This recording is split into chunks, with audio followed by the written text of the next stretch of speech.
अगर वो कामनाओं से पीड़ित है, उसे चाहे जितनी हरि कथा सुनाओ, बैठा भले रहे, वो पकड़ेगा नहीं कुछ। दुष्ट स्वभाव है तो चाहे साधु वेश दे दो, चाहे जो वेश दे दो, चाहे जितना उसे अमृतमय वचन सुना दो। साधु के पास क्या होता है? अमृतमय वचन।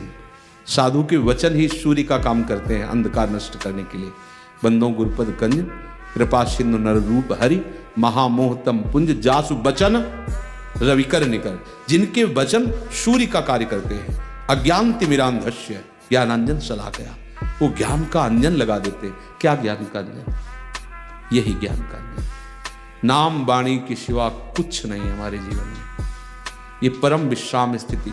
बार बार हृदय पुलक रहा है कि तुम समझ क्यों नहीं रहे। स्पष्ट वस्तु रखी है, स्पष्ट, किसी के आशीर्वाद की जरूरत नहीं, स्पष्ट रखी है। स्पष्ट कह रहे हैं प्रेम मूल यह नाम है। प्रेमी रसिक जपत यह नाम, प्रेम मगन निज बन विश्राम श्री हरिवंश जहारा है। प्रेम प्रवाह परे जन सोई, तब क्यों लोक वेद सुधि होई, जब हरिवंश कृपा करी। व्रत संयम तब कौन कराई, ये स्थिति। अब आप दृढ़ता पूर्वक हृदय में केवल इस बात को स्वीकार कर लीजिए कि जो वाणी गायन हो रहा है, पता नहीं कैसा दुर्भाग्य है उपासकों का कि वाणी में रति नहीं। कौन सा एकांत में वो ध्यानस्थ रहते हैं, मुझे तो पता नहीं चलता। और ध्यान का प्रभाव चेहरे पर नजर आता है, भाव देश में उसका प्रवेश हो जाता है। बस आज्ञा उल्लंघन, अवमानता, ये तुम्हारी बुद्धि को कभी शांति प्राप्त नहीं होने देगी, निश्चल नहीं होने देगी।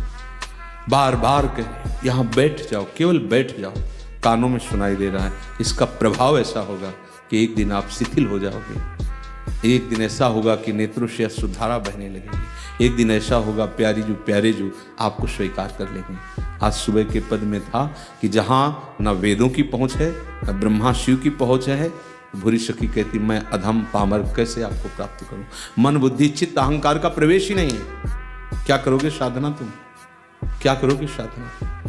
नाम जप करो, नाम कीर्तन करो, वाणी गायन करो, सेवा में रहो और रोते रहो कि लाडली लाल मेरे मन में आकर विराजमान हो जाओ, मेरी बुद्धि में बैठ जाओ आके। नाथ मेरे मन बुद्धि की सामर्थ्य नहीं कि वो आप तक पहुंच सके। हमें अब कुछ पढ़ने की जरूरत नहीं।